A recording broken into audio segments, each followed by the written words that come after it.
Hello and welcome to gonitsora.com.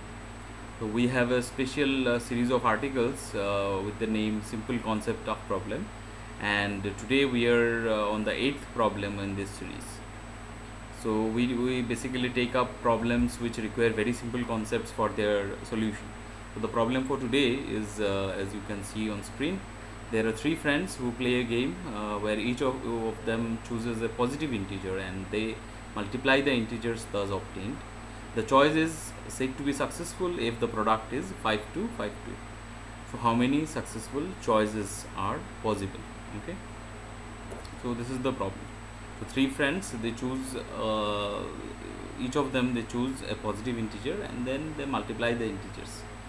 Okay, and if the product comes out to be 5 to 5 2, the choice is said to be successful choice. Okay, so we need to find out how many possibilities are there, how many successful choices are possible. Okay, so let us have a look at the problem here. Yeah.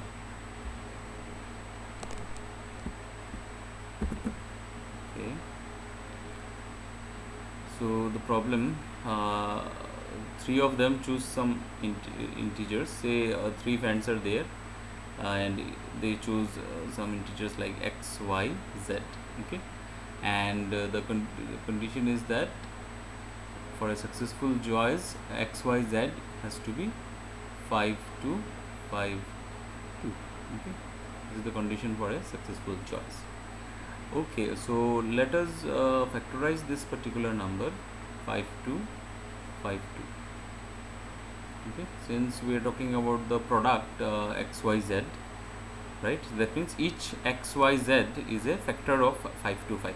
Okay, so if we factorize this, you can see it's divisible by 4, so it's 4 into 4 into your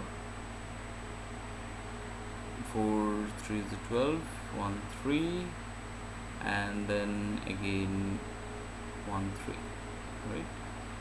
4 into 1 3 1 3, so this again can be written as 4 into, so it's divisible by 13, so 13 multiplied with 100 plus 1, right? 100, you can see it easily, it's actually 13 multiplied with 100 plus 1, right? 13 multiplied with 100 plus 1. Okay, so you need to be clever with the calculations. Just let me make it clear. That's 100 plus 1.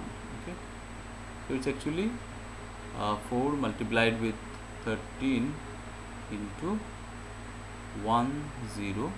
So further factorization is not possible. We have reached the stage where each of these is a power of distinct prime, right?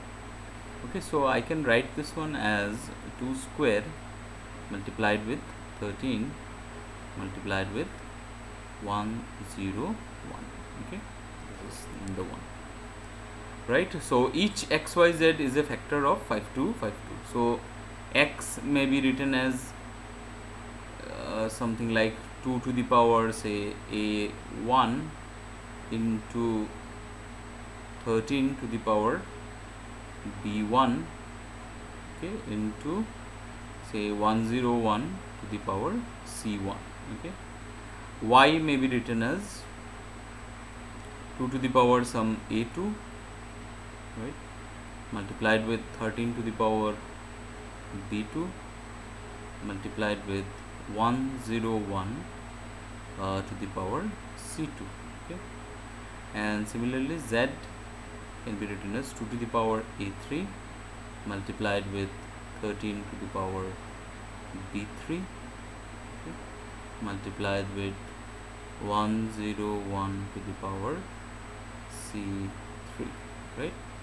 Okay, but there are some restrictions because the product has to be 5 to 5 2.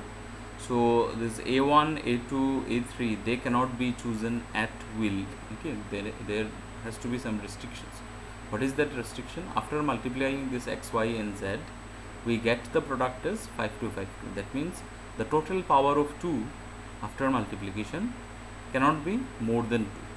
Okay, it has to be exactly 2, right? So what are the restrictions? We have these restrictions: a1 plus a2 plus your a3, this has to be equal to 2. Okay, and then b1 plus b2, okay, plus b3, this has to be equal to 1.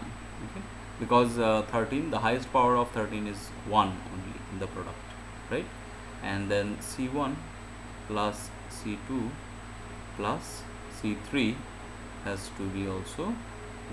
Okay, so I need to find out what are the possible solutions of this equation, right? These equations. So the non-negative integral solutions. Okay, we need to find out the non-negative integral solutions of these these 3 equations. Okay, so how many possibilities are there that we can find out? Okay, so there are specific formulas also to find out the number of non-negative integer solutions of this type of equation. Say x a1 plus a2 plus a3 up to a n equal to some r. Okay, there are some formula, okay, that comes in combinatorics. Okay, okay, but here then as we are dealing with the simple concept of problem, let us not use that formula. Let us try our brain here. What are the possible solutions here? It can be 1 1 and 0. Okay, and this 1 1 0 can be spread anywhere. Okay, or it can be, so what are the possible solutions? 1 1 0 for this, 1 0 1 is another solution, and then 0 1 1 is another solution for this particular thing. Another solution is there, that is 0 0 2, another is 0 2 0, another is 2 0 0. So there are actually 6 solutions of this particular equation, right? Similarly, for b1 plus b2 plus b3, there are equal to 1, so there are only 3 possible solutions: 1 0 0, or another one is there, 1 0 0, or 0 1 0, or 0 0 1. Okay, these are the possible solutions. And for the third one also, 1 0 0, 0 1 0, and 0 0 1. These are the only possible solutions for these equations, right? So it could be, if we take this one, a1 as 1, a2 as 2, and a3 as 0. Okay, for each choice of this solution, there are 3 choices of the other solution. Again, there are 3 choices for the third solution. Okay, so we can apply the fundamental principle or multiplication rule of counting. So for the first equation, there are 6 solutions. Okay, for the second, there are 2 solutions, 3 solutions.